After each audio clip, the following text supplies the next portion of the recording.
many cities and states are beginning to encrypt radio transmissions, police radio transmissions. And I wanted to talk about it today because, like I said, it's been talked about, but I don't think people have really grasped what is happening. So I kind of wanted to shed some additional light on that. The police radios in cities have become encrypted or have encryption, and now many people who are able to access that to kind of get a form of transparency of what the police are doing don't have access to that.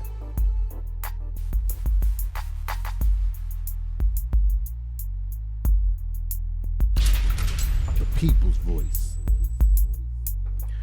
Welcome back. Welcome back. This is The People's Voice.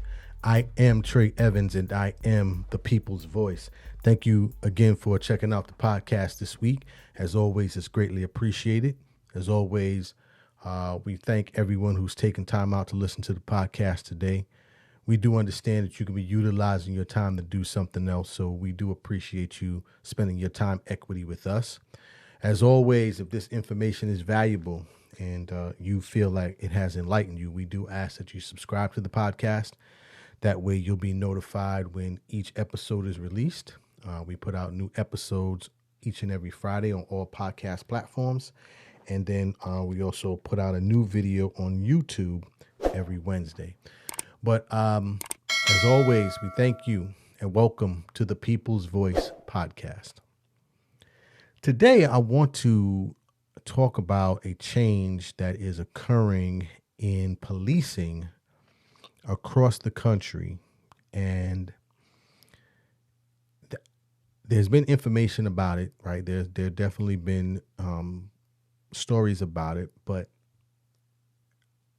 again, a lot of this information, I mean, we live in a 24/7 news cycle, so some of it I understand, right? It comes in, it comes and it goes, right? There's so much going on in the world, and people can get truly distracted, right? Because today's news, by tomorrow, there's something else going on. But I think this is pretty important and it needs to be, if not on your radar, or if you've already had this on your radar, I think you need to put it back on your radar. And if not, then you're about to learn something today. But today I want to talk about policing, and specifically what is going on with access to police radios. And for those who may not know, for over 90 years, I read some reports, the public and the media have had access to police radios. And I'm talking about specifically, your local towns and cities. So if you have a police scanner, obviously years ago, if you had a police scanner, you could scan the radios and hear the different calls of the police in various towns and cities. Obviously, with the advancement of technology, we now have gotten to a place where there's an app, right? Because there's always an app. There's an app for everything. But now we're, at least, in the last couple of decades, we've gotten to the place where if people want to listen to police and emergency radio broadcasts, and not just police, but also fire and EMS, you can literally go online or go into an app and you can pull up the radio frequencies for those who are those police departments or emergency and fire in your city or other cities, and you can kind of listen to that transmission. Well, here in the last probably 5 going on 10 years now, many cities and states are beginning to encrypt radio transmissions, police radio transmissions. And I wanted to talk about it today because like I said, it's been talked about, but I don't think people have really grasped what is happening. So I kind of wanted to shed some additional light on that. The police radios in cities have become encrypted or have encryption, and now many people who are able to access that to kind of get a form of transparency of what the police are doing don't have access to that. Bigger than that, there's also the issue regarding the media, right? Because many times those stories that you see on your local television, or if you still read newspapers, and you get those photographs and things of that nature, a lot of that information is able to be captured and reported in real time or as soon as possible, because media agencies had, just like the public, had access to these transmissions. So car crash on whatever highway, that information that's being reported, via your radio, your TV, or however you get your news information, was being reported a lot because media had access to the radio scans of police departments. So that is changing rapidly. And what is really changing about it is that the notification regarding this change is not really being disseminated to the public. Now, the interesting thing about this is that there is no law in place that says your police department, your local police department, or even your local state police have to have their radio transmissions available to the public. There is no law about this. This literally is, like I said, goes back almost 90 years and was more of a public's right to know, media being able to report type of situation, compared to there is a specific law that says, as a citizen or as a person of the media, you have to have access to police radio communications.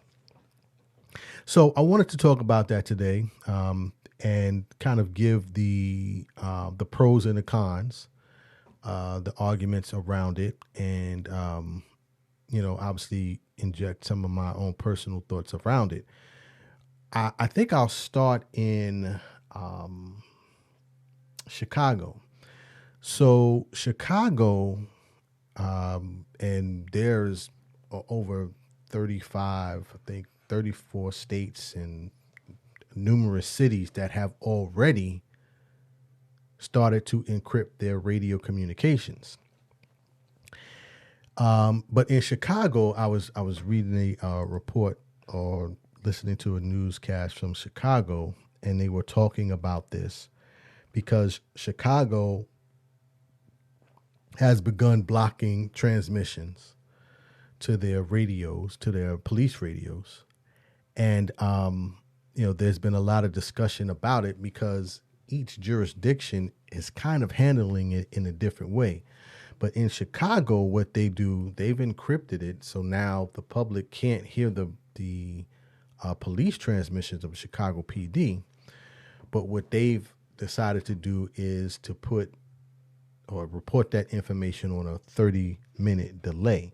And I'm reading an article here from ABC 7 Chicago, and they are talking about this.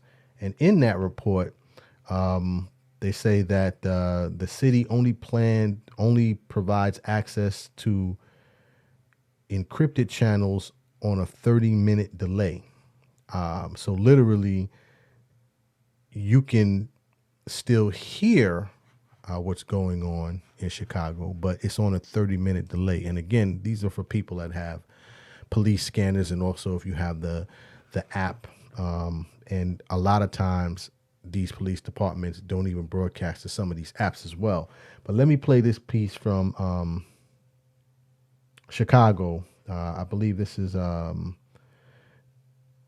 Ed Ed with trying to get his last name with Ed, with excuse me, ACLU, and he kind of talks about this, about what the danger behind not having this type of access can be. So let me play that, and then we'll go from there. Move on it.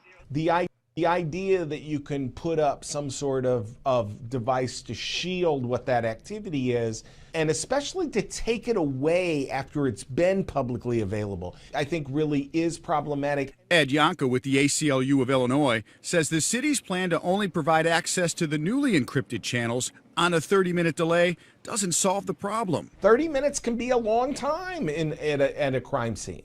And so, police may be gone, witnesses may be gone. Now and that's part of the bigger argument, is that not only do you have a issue with obviously this not being reported in real time, but the power to decide which channels will be allowed to have broadcast, even in a 30-minute delay, as you heard the representative from the ACLU say. 30 minutes is a long time. It's a long time, right? Cop car gets onto the scene. There's a lot of stuff that can happen.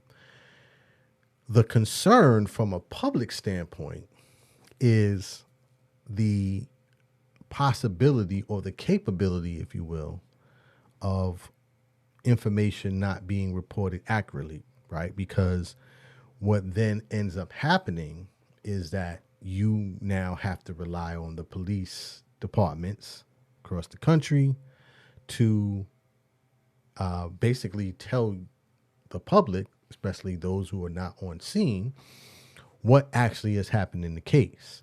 And so that obviously raises a lot of red flags, and raises a lot of concerns to, well, why is the police department now across the country, police departments, why have they decided to encrypt this transmission?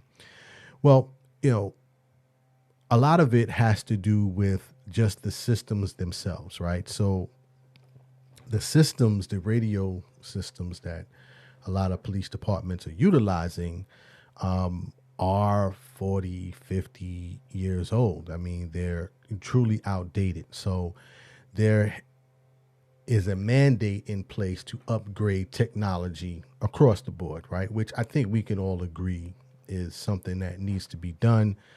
Obviously, we want our police officers to be able to communicate in emergencies effectively and efficiently. So I have no problem with the upgrading of that. Some of the pushback, though, or I should say other arguments from law enforcement, is that they believe this needs to be, that police radio transmissions need to be encrypted because it's a matter of officer safety. And that's when we start saying, well, wait a second now. How often does this happen? Matter of fact, let me play this because this is a huge debate in New York City, because New York City recently has begun to go to encrypted radios for their police transmissions. And they've set a mandate that all of the precincts in New York City, and when I say New York City, I'm talking about New York City, the 5 boroughs. I'm not talking about the state. New York City, the precincts have a mandate to encrypt all transmissions or all radio communications by the end of 2024. And this past summer, they began the process, and again, did not alert the public or the media. They just basically, as they said, the radio transmissions went dark. And there are now certain precincts that cannot be heard on the public radio or via radio scanners, because they are now encrypted and only police officers within those precincts can hear. But I want to play Mayor Adams, because Mayor Adams says, well, it's a matter of safety because the bad guys, as he says, are listening to the radio transmission. So let me play this and then I'll go from there. Bad guys are looking at this. They can see when we're responding to a crime. They know when it's reported. We have to make sure we find that proper balance, and that's what we're going to do. And so, as you heard the mayor say, he's looking for the proper balance, as he says, to ensure that these radios, once they are encrypted, that when he says the proper balance, he's talking about the balance from access to the public and to the media from the police. But as he stated there, he believes that the bad guys, air quote, are listening to the radio transmissions, and this is the reason why that they're going to be encrypted. Again, a lot of the arguments surrounding this are fair. The problem is that in all of the reports that I've read, and I'm saying news reports and some research that I've done, I haven't seen the overwhelmingly number of reports where the quote unquote bad guys have been listening to radio police scanners and basically have led to officer safety being jeopardized. Not only that, there's been across the country, this has occurred where literally cities have just decided that they are not going to, broadcast, or they have decided that they're going to encrypt their radio communication. Matter of fact, in Hamilton, Indiana, this also occurred, an entire county where they went totally dark, or they went encrypted in terms of their radio communications, their police radio communications. And their reason behind it was officer safety and things of that nature. But then they also said that sensitive information is communicated over the radios, and this is more a matter of public safety, because they transmit information like date of birth, social security numbers, and things of that nature. Now, the interesting thing about Hamilton County is that they, this is just opinion at this point. This is not fact, but this part is a fact. They signed a bill last year that basically stated that all police transmission had to be done over encrypted radios, right? They put that into law. And I firmly believe they put that into law to justify the reason behind encrypting it and then not being able to provide that information to the public. But let me play this from this is from Fox 59 in Indiana, and where they talked about this law that they put in place to encrypt radio communications, because they wanted to make sure that social security numbers were not being broadcast to the public. So take a listen to this, and to the media. So take a listen to this, and then I'll follow up and close out from here. The chair of the Hamilton County Commissioners is talking about this state law put on the books last year that very specifically prohibits the airing of a social security number over a police radio unless the broadcast is encrypted. Mike Hubbs, head of public safety communications in Hamilton County, insists social security numbers are commonly used by police to confirm a person's identity. There are times where we have to do that with the snap of a finger and have that ability not to inhibit or preclude the officer from having the information readily at their fingertips. And so that's the other argument from the police officer side, is that oftentimes sensitive information is being communicated over the radios, and this is another reason why they want to, or they're beginning to encrypt radio communication in terms of police broadcast. So those are the different dynamics to this. Now, other arguments that are being made. Number one, one of the biggest arguments is that radio encryption is not new in policing and in law enforcement. Once you start getting into some of the larger departments, or I should say the departments that deal more in investigations, like the FBI, the CIA, when you start talking about DEA, things of that nature, those radios have already been encrypted, and for decades, right? Because now you're talking about truly not only just sensitive information for the public, but you're talking about government information as well. Makes sense. But regarding the encryption of police radios, this is where it gets a little murky, because obviously you're now talking about day-to-day policing, and transparency comes into question again. As I said before, like, what happens when the radios are encrypted and only the police can hear what's going on and report what's going on?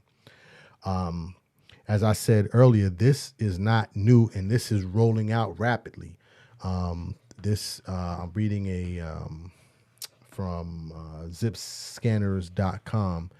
They did a good breakdown of this, and they listed the different states that currently are, and cities, I should say, that currently utilize encryption in their police radios. And literally, as you go down here, there's well over 30, 40 cities on here.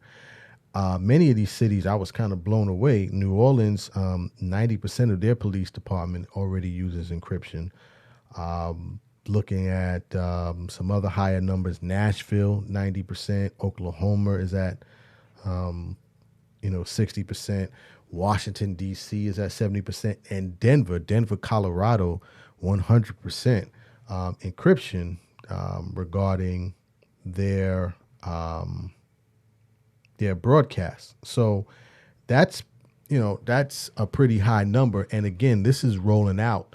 This is already out the gate, and there's going to be less and less transparency as we go forward. Now, as I was saying during the conversation, earlier when I was talking, some ways that cities are trying to balance it out, as Eric Adams said from New York. One of the ways, as I mentioned, is that Chicago has it on a 30-minute delay. You have other jurisdictions where they basically have a 5-minute delay where they put the report out onto a website. Matter of fact, I was looking at that for Glendale, California. They have a site where they post every 5 minutes, and for those of you who are listening, I just pulled it up on the screen. But they have a site where they basically have the service log, and the service log every 30 minutes, they update this with whatever calls have come in at that time. So they'll list the address, they'll list the incident. So for instance, it says traffic or parking complaint. I don't see any major reports of crimes here, maybe a disturbance or two, but this is a way that they are complying, if you will, with the request from not only public, but also for the media. Because keep in mind, a lot of times the radio transmission, as I mentioned, for the police departments is how not only the media is able to respond and to report news, but when you start talking about issues such as storms or crashes and traffic, weather alerts, things of that nature, a lot of times many of these departments have radio scanners in their media rooms, and this is how they get the information. So if you ever wonder how did the local news get down to see the fire while it was burning, the car fire, well, because they listened to police scanners. So a lot of this information is now going to be delayed. And then again, you have the issue with transparency in terms of how will police departments respond in terms of not only accurately reporting their actions on a call, but how much of that information will be provided without obviously jeopardizing the investigation. So it's a big one. And, I wanted to report that today. I didn't want to get too deep into the technologies and things of that nature because I don't think it needs to be supported for this. But obviously, I will post this information in the video, the links as well. So if you want to check it out and kind of do your own research about it. But, definitely you might want to start asking questions to your local police departments because, like I said, this is not just something that's off in the future. This has been happening and is picking up steam rapidly. City after city is adopting this practice for their police departments. Now, again, fire and EMS, I'm not reporting on that. In some cases there are, but it's not as, in terms of encryption, but it's not as widespread and not rolling as rapidly as it is currently with police departments and call dispatch calls in various cities and states. But that's my time for today. As always, if this information was valuable, please feel free to leave a comment. You can reach me on any of the social media platforms. You can reach me at I am Trey Evans on all social media platforms, or you can just Google Trey Evans, the People's Voice, and you can tap in. Or you can reach me at the show Instagram, which is the People's Voice Podcast. The People's Voice Podcast. So, as always, dreams are not just for sleeping. Please wake up and live your dreams. My name is Trey Evans, the People's Voice. Tell somebody about the dream. Salute. The People's Voice.